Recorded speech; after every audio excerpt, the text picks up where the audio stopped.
talked about earthquakes, famines. We've talked about false prophets. Yes, them there that were... I can't even say. Them there that were there then. Christians at that time believed Jesus. Otherwise, why would they have left and escaped? And now, the flaming sword.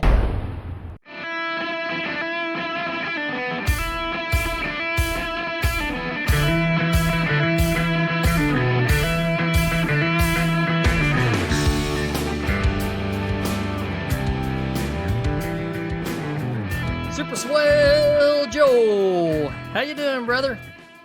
Whoa, usually we got the Joel. This time we had the Joel, the fall off, keeping it interesting. Well, last time, remember, it was Joe, the Super Swell Joe. That's true. I think it was last time, or maybe been time before that. I can't keep up with it. Well, no matter how you say it, Darin, I've been called a lot worse. I got something for you. What do you got? I did just a little research. You remember there in the last podcast that I mentioned that Paul was dealing with the Roman world, but that I thought at that time that they would have known about, China and India. I do. I remember that. Yeah. So I researched that a little. So yes, Rome definitely would have had contact with India, it's known. And maybe not directly with China, but indirectly through trade. So that would have been known. Of course, south into Africa, they only went so far, and then you have the northern regions where Great Britain is now. And Paul was an educated man. He was also a Roman citizen, so he was no dummy. So when Paul talks about the whole world had received the gospel that we were discussing in the last podcast, he knew what he was talking about. And he was referring exactly what we've been saying to that known Roman world that he was dealing with, that he was going to go to. And that's going to play into, or does play into, everything that we're getting at here as far as what was the end going to be. What was the end of the age? What were they expecting?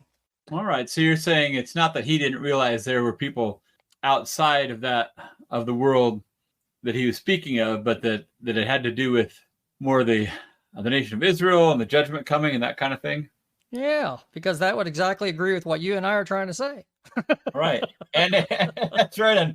And Paul, heaven forbid that Paul would not take our position on these things. Exactly. That's the whole point. Well, let's recap, brother. We started with Matthew 24:14, went to Romans 10:17 through 18, then Romans 16:25 through 27, and then Colossians 1:6 and 23, and Luke 2:1. And all of that was telling us what the known world was to them, exactly what you and I were saying.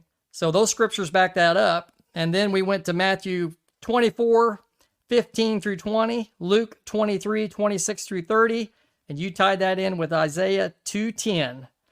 Whew. So that was a lot, but basically everything that we discussed, dealing with that world, that's what those scriptures were covering. So I think it's pretty solid argument that you made. Well, what else would you expect? Maybe I don't want you to answer that. A little A will have something to say about that, I'm sure. I bet he will. Don't be puffed up. That's biblical. I do want to encourage people to go back and look at these scriptures on your own. Darin is doing a great job during the intro of each of these podcasts, going over those passages. And if you didn't listen, or even if you did, go back and listen again. And if you didn't listen, make sure to do that. I know for me, I used to see verses and maybe you get a study Bible or some kind of computer software and you see, oh, this is in all these other verses, but I never really necessarily read them. And then over time, I started going back and think, why don't I actually go look at all those? And it's amazing how the scriptures start coming together. And it's exciting because then you feel more equipped just in your own understanding, and you feel like you can teach it to others too. So consider doing that. Absolutely. Well, brother, it's time for your joke. All right. Well, kind of short and sweet today. What do you call a sleepwalking nun? I don't know. A Roman Catholic. And we just lost our Catholic audience. That's right. Yeah, we had a couple. We had one about a priest became a lawyer that was a father-in-law. I think I remember that one too. So we love everybody. We just like try to make fun of everybody too, if we can. Well, brother, When you're ready to roll, let her roll. All right. So just a quick reminder. We're looking at the Olivet Discourse, which is found in Matthew 24, and we can include 25. We'll touch on that just briefly as well. Luke 21, Mark 13, and some of Luke 17, and even scattered throughout some of Jesus's parables, these same things are talked about. We've been looking at Matthew 24. Matthew gives the most detailed account, and so that's why we're using that as our launching pad. So we are on verse 21, and it says this: "For then there will be great tribulation," some translations say great distress, "unequaled from the beginning of the world until now, and never to be equaled again." Remember, this is Jesus, and he's already talked about several things that we've covered. We've talked about earthquakes, famines. We've talked about false prophets. We talked about what Darin recapped at the beginning of this episode. The gospel would be preached to the whole world, which we understand to be the known world at that time, the Roman world.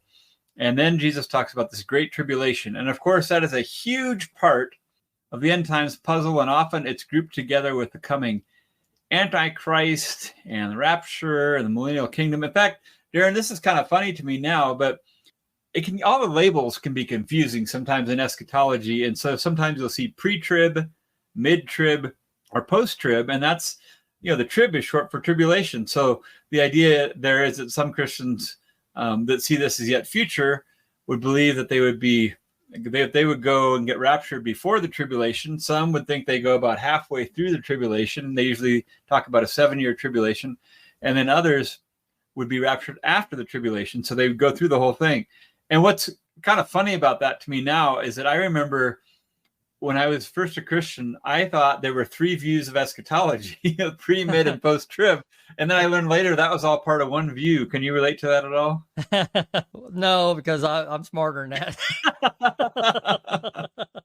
I should have guessed it.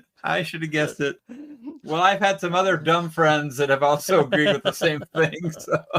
Yeah, honestly, I don't know what I can't remember exactly what I thought. Yeah. On all of it. Yeah, but it's just interesting. I mean, what a whole different way of looking at it to say actually the thing already happened. And I want to share why I think it did happen. Because Jesus said it was going to happen. Yeah. As part of all these things that would take place in this generation. That's in verse 34, and we'll get to that. But the point is that everything leading up to that, if Jesus said in verse 34, all these things, what are all these things? Well, they were the things that he'd said before that. And so what a lot of people do is they say, well, that didn't happen. So he was talking about a future generation. But I think he was talking about his contemporaries right there. Jesus also said something that's kind of interesting if you take a little time to think about it. He said there will be great tribulation, unequaled from the beginning of the world until now. So that would have been, now 2,000 years ago. And then he said never to be equaled again. So if Jesus was talking about some event, at the end of the world, why would he say that it would never will be equaled again? It seems like there would have been no reason to say that. He's talking about something that was going to happen right at that time. And another interesting thing, and we've touched on this just a little bit, and we'll get to it a little bit more too. Brother, yeah. I guess I don't know if this is a fair pushback, but someone could say, well, if it really was the end of the world, I guess it would never happen again. I suppose. You see what I'm saying? Like the world's never going to end again? Well, you said it would never. Anyway. I guess. I mean, I think it's a strong point, but. Joe didn't get it. Probably because of the lack of intelligence behind the pushback. Oh. So another thing that we've touched on just briefly, and we'll get to likely a little more in the next episode, is this judgment language. And the old prophets, See, you got me all messed up. Anyway, the Old Testament prophets, that's what I meant, Darin. And they may have been very old, except Jeremiah. He was a youngster, but the other guys were probably all very old. But they spoke in a certain way, and they used this language that sounded like it was for all time, for everyone, that the planet was ending, and then you realize they were local judgments. And again, we'll hit this a little more, but the point is that Jesus and the apostles used that same type of language. And at the same time, we don't want to underestimate what happened in this judgment. And so what I want to do here is just talk about a couple things that happened in this judgment on Jerusalem in AD 70, because they were things that I just didn't know about at all. And we've mentioned Josephus before. You remember him, Darin? I do. Your good friend Josephus? I didn't know him personally, but we talked about him a little. We have. And he is probably the main one that we get our information from. There are others, but he wrote a book called Wars of the Jews, and you can find it free online, I believe. But just a couple of things that he said. Over 1 million people were killed, about 1,100,000. About another 100,000 were made slaves. He talks about mass starvation. He talks about the bodies being piled so high that literally the Roman soldiers could barely get over the bodies to go make more victims, and just major stuff. And one thing again that I didn't know at all is that if you look at some of the things that were said in Deuteronomy, especially Deuteronomy 28 and other places right around there, and then you look at some of what Josephus said, it is amazing how it lines up. And that's why it's so important to understand what happened in this judgment. And so what I'm going to do, and if anybody has a Bible, I would encourage you to look at this more on your own. But if you look at Deuteronomy 28, between verses 15 and 55 especially, that's where there are these curses. And we have to remember that God had this covenant with Israel, and if they followed him, then there were going to be blessings. And if they rebelled against him, there were going to be curses. So I just want to highlight a handful of things here, and then look at some things Josephus said to see how they line up. So it says, if Israel did not follow the Lord, they would be cursed in the city, cursed in the country. The fruit of their womb would be cursed. The Lord would send confusion on them. They would be defeated before their enemies. It even says, you will become a thing of horror in all the kingdoms of the earth. Your carcasses will be food for all the birds and wild animals. And I believe this is when Jesus was talking about this tribulation to come, this is what he was talking about. It talks about the Lord bringing a nation against you from far away, the ends of the earth, like an eagle swooping down.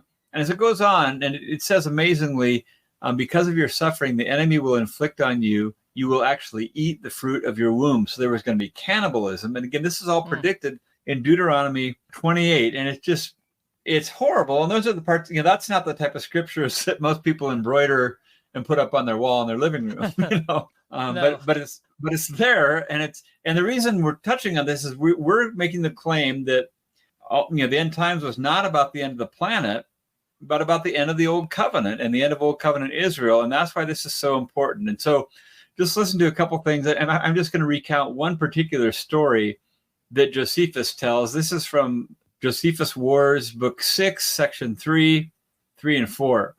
And he says there was this lady that did the most unnatural thing. She snatched up her son, and she was basically saying it's so miserable, the circumstances he's going to be born into, the famine, and all these awful things. And as soon as she said that, she slew her son and roasted him and ate half of him and kept the other half by her concealed. Some Roman soldiers came in where she was, and they smelled this horrible scent, which you can imagine, and they threatened her that they would cut her throat immediately if she did not show them what she had done. She replied that she had saved a very fine portion of it for them, and then she uncovered what was left of her son.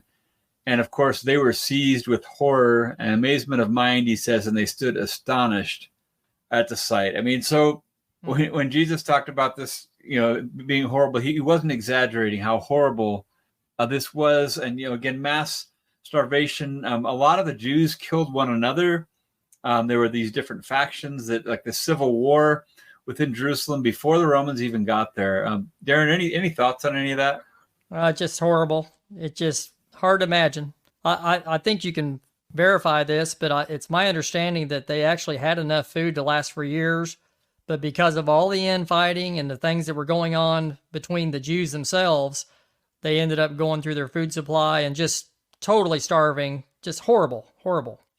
No, you're absolutely right. In fact, there was a man called John Levi, and they did have, like you said, enough food stored in there. But there were some people and some of these false messiahs that were there, and they were basically convincing the people we're going to be okay. God's going to work this miracle, and he actually encouraged people. Apparently, at least I've seen this in some writings, to burn that food because he thought, well, God's going to do some miracle, and so literally that ended up causing a lot more of them to die.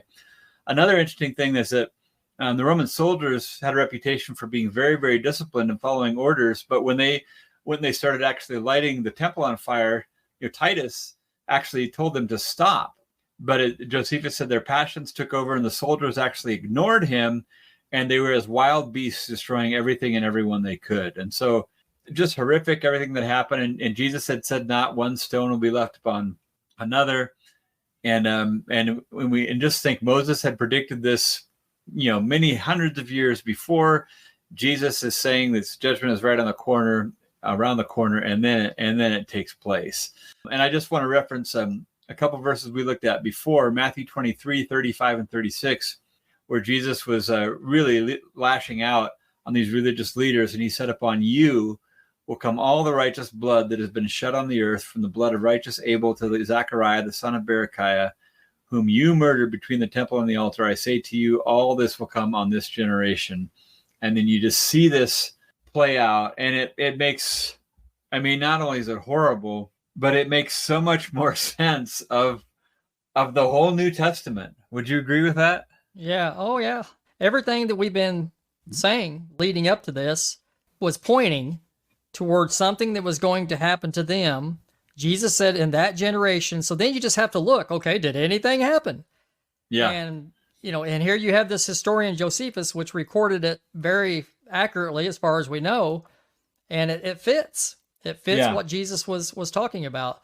Yeah, absolutely.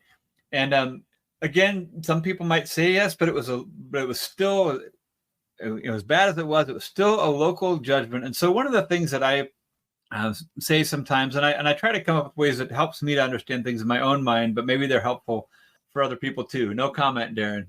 but one of the things I can't stop little AP if he wants to say something.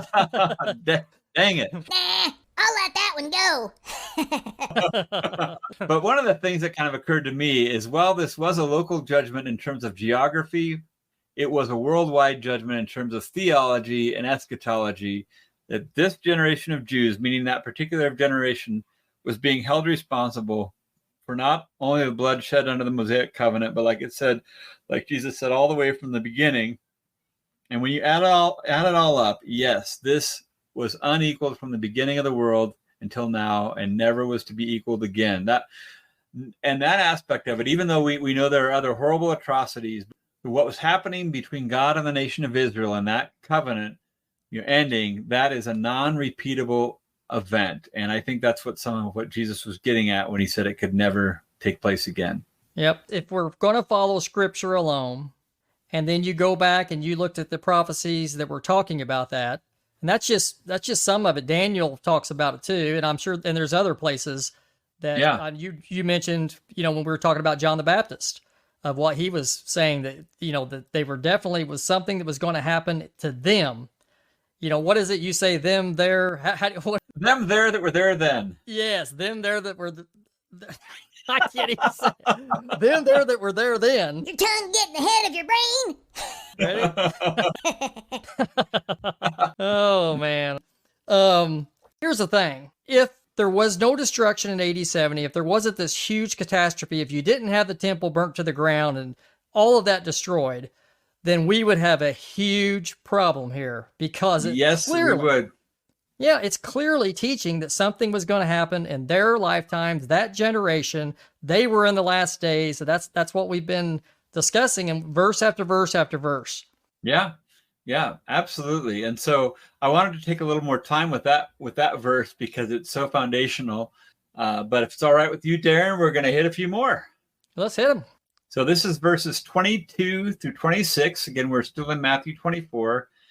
If those days, so again, this is everything he's been talking about so far, and the days of all this destruction and the great tribulation, if those days had not been cut short, no one would survive.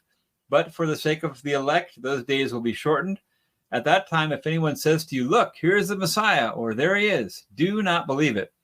For false messiahs and false prophets will appear and perform great signs and wonders to deceive, if possible, even the elect. See, I have told you ahead of time. So if anyone tells you, there he is out in the wilderness, do not go out, or here he is in the inner rooms, do not believe it. And so Jesus had already talked earlier about these false prophets and messiahs, but he reiterates it again. And notice again, we've got some of this local language, out in the wilderness, in the inner rooms. And you mentioned this earlier, Darin, and I talked about it a little bit. There are even accounts of the Jews burning their storehouses of food because of a false prophet, John Levi. But of course, what's interesting, and this is another thing that that we can overlook if we're looking at these things to happen in the future. How did the Christians, clearly the Christians at that time believed Jesus. Otherwise, why would they have left and escaped when he told them to, if they thought the message wasn't for them?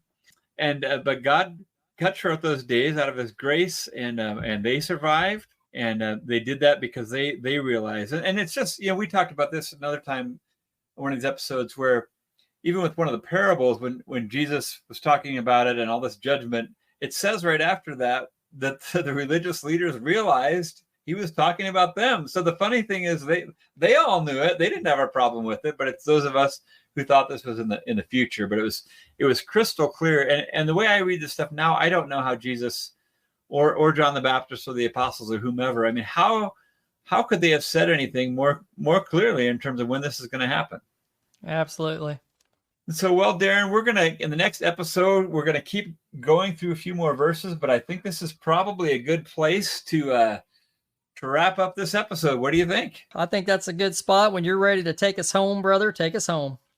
So I just want to take a moment and just kind of recap where we've been. We've looked at lots of scriptures. We've started at some New Testament scriptures, and then some of the ways the New Testament writers used the Old Testament.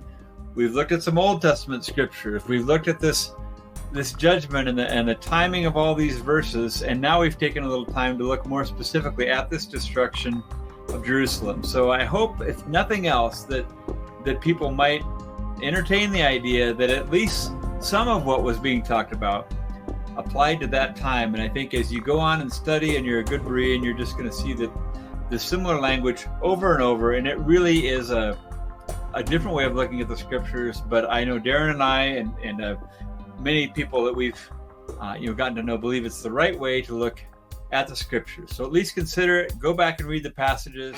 You decide. Amen, brother. Amen, brother. Amen, brother. All right. Thanks, folks. See you the next time.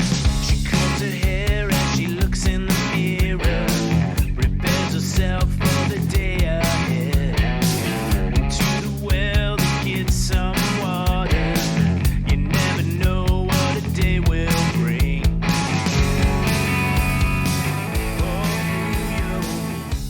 You've been listening to The Flaming Sword. Until next time, remember, love the sheep. Shoot the wolves.